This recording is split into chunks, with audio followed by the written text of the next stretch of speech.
அதிகமானவரிடத்தில் ஏற்படக்கூடிய ஒரு கேள்விதான். நோன்பாளி சளி மற்றும் காரல விழுங்குவதன் மூலமாக அந்த நோன்பாளியுடைய நோன்பு நிறைவேறுமா அல்லது நோன்பு பாத்திலாகி விடுமா என்பது அதிகமானவங்களுடைய கேள்வியாக இருக்கு. எங்களுடைய மதுஹப் அஷ்ஷாஃபிஈ மதுஹபு அஷ்ஷாஃபிஈ இன் அடிப்படையில யாராவது ஒரு நோன்பாளி சளி மற்றும் காரல விழுங்கி விட்டார் என்று சொன்னா அவருடைய நோன்பு பாத்திலாகிவிடும்.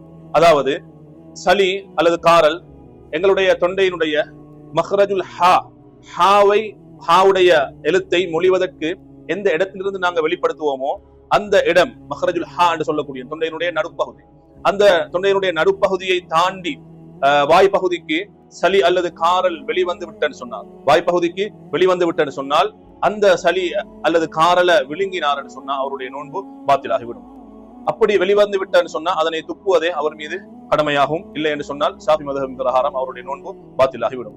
அதே போன்றுதான் சளி அல்லது காரல் அவருடைய மூக்கினூடாக நாசி என்று சொல்லப்படக்கூடிய அந்த எல்லையை தாண்டி சளி அல்லது காரல் வெளிப்பட்டு விட்டால் அதனை பின்னர் ஒருவர் நாசி உட்பகுதிக்கு அவர் அதன் சளியை அல்லது காரலை திரும்ப இழுப்பதன் மூலமாக உட்பகுதிக்கு எடுப்பதன் மூலமாகவும் அவருடைய நோன்பு பாத்திலாகிவிடும். எனவே இந்த சட்டமானது அல் மதுஹப் ஷாஃபிஈ இமாம் ஷாஃபிஈ ரஹிமஹுல்லாஹ் அவர்களுடைய மதுஹபின் அடிப்படையிலாகும். எனவே அன்பார்ந்த சகோதரர்களே, ஷாஃபி மதுஹபை அடிப்படையாக பின்பற்றக்கூடிய நாம் நோன்புடைய நேரத்தில் நோன்பாளியாக இருக்கும் தருணத்தில் இவ்வாறான செயல்கள் இருந்து எங்களை பாதுகாத்துக் கொள்வோமாக.